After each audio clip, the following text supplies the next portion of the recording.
Agora vamos falar então sobre traços de personalidade.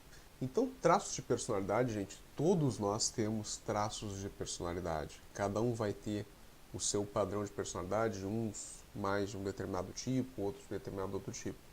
Então, os traços de personalidade são padrões persistentes, onde a pessoa vai apresentar estes padrões de personalidade em vários contextos sociais e pessoais, principalmente.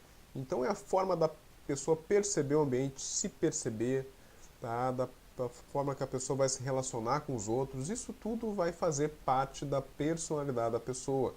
Então, algumas pessoas são assim, outras pessoas são assadas. Isso é super importante da gente ver e não pensar que todo mundo tem um transtorno de personalidade. Porque transtorno de personalidade, para a gente ter, existem alguns critérios. E eu vou mostrar para vocês que nem todo mundo respeita esses critérios na hora de fazer um diagnóstico de transtorno de personalidade. Então, novamente, são padrões persistentes da forma da pessoa perceber, tá, a si o ambiente, da forma da pessoa pensar, a forma da pessoa reagir afetivamente. Então, às vezes a personalidade, o transtorno de personalidade tem alterações, inclusive, do afeto, mostrando sim uma certa organicidade, algo orgânico mesmo, também que pode fazer com que a pessoa venha desenvolver um transtorno de personalidade. Isso vai fazer com que essa pessoa tenha um funcionamento interpessoal patológico em função do seu transtorno de personalidade e, frequentemente, transtornos de personalidade também tem alteração do controle dos impulsos.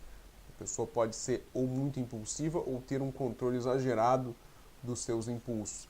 E esses transtornos de personalidade eles são divididos em 3 grupos, ou a gente pode chamar também de cluster. Então a gente vai ter o grupo A, ou cluster B e cluster C. Depois eu vou ver cada um com vocês, certo? Então, transtorno de personalidade vai ser quando a pessoa tem vários traços inflexíveis e mal adaptativos, trazendo prejuízo funcional. Então, uma coisa importante da gente vai fazer o diagnóstico de transtorno de personalidade. É muito difícil a gente fazer um transtorno de personalidade numa consulta, por exemplo, porque a gente tem que ter segurança que essa pessoa tem esse funcionamento, tá, ao longo da vida dela, que em geral começou no final da adolescência ou no início da vida adulta. Então, a gente pega uma pessoa em uma consulta, como é que a gente vai dizer que realmente essa pessoa funciona dessa forma ao longo da vida? Eu conversei rapidamente, então muitas vezes as pessoas fazem o diagnóstico precoce de transtorno de personalidade em função dos seus sentimentos contra-transferenciais. Então, se a pessoa tem uma contra-transferência, digamos, ruim com esse paciente, aí a pessoa já lá tasca-lhe um diagnóstico de transtorno de personalidade. Mas isso não é correto. Por quê? Muitas vezes algum transtorno mental, por exemplo, uma pessoa que está sob uma psicose, um esquizofrênico, por exemplo, tá? Ele vai utilizar naquele momento mecanismos de defesa primitivos. Então ele vai funcionar mais como um paciente lá com transtorno de personalidade do cluster A. Então a gente não pode fazer um diagnóstico de transtorno de personalidade enquanto a pessoa estiver psicótica. Não pode. Isso às vezes as pessoas fazem esse tipo de diagnóstico. A gente não pode fazer um diagnóstico de transtorno de personalidade enquanto a pessoa está deprimida, que ela vai ter padrões, mecanismos de defesa diferentes. A pessoa vai ficar mais agressiva, a pessoa vai usar mais mecanismos de defesa neuróticos, por exemplo, ou às vezes até mais primitivos. Então a pessoa que está ou na depressão ou na mania não pode receber um diagnóstico de transtorno de personalidade logo de cara. A gente tem que esperar para fazer esse diagnóstico.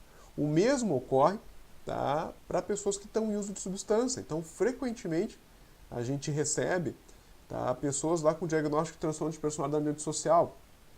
Eu tive um professor que marcou muito assim, na minha forma de pensar em transtorno de personalidade, principalmente o uso de substâncias, o professor Carlos Salgado, que ele falava, a pessoa sob uso de substância, mesmo maconha, que as pessoas pensam que é uma substância, enfim, que não tem um potencial lesivo muito grande, essas pessoas alteram a sua personalidade. As pessoas passam a adotar, às vezes, comportamentos mais que lembram um transtorno de personalidade antissocial, mas em função do seu uso de substâncias. Cessa o uso de substâncias, essas pessoas muitas vezes voltam a um padrão adaptativo de personalidade. Então a gente não pode ter essa pressa de fazer diagnóstico de transtorno de personalidade em pessoas que estão numa fase de síndrome de abstinência, por exemplo. E a síndrome de abstinência, por exemplo, do crack, demora muito. Então a gente não pode, logo de cara, lá do segundo dia, ele foi lá, quebrou, ameaçou alguém, já fazer um diagnóstico de transtorno de personalidade.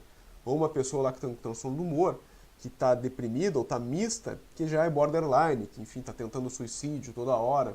Tá? Então tem pesquisa mostrando, por exemplo, que comportamento autolesivo é muito mais comum em pacientes bipolares do que no próprio transtorno de personalidade borderline. Então a gente tem que tomar cuidado com a época, o momento que a gente vai fazer o diagnóstico de transtorno de personalidade e esperar, tá, essa pessoa estar sem efeito de substâncias ou sem estar psicótica ou sob sintomas de humor para fazer esse diagnóstico. Aí sim, se a pessoa tem um padrão desde o início ou final da adolescência, início da vida adulta, a gente pode, enfim, fazer um diagnóstico de transtorno de personalidade.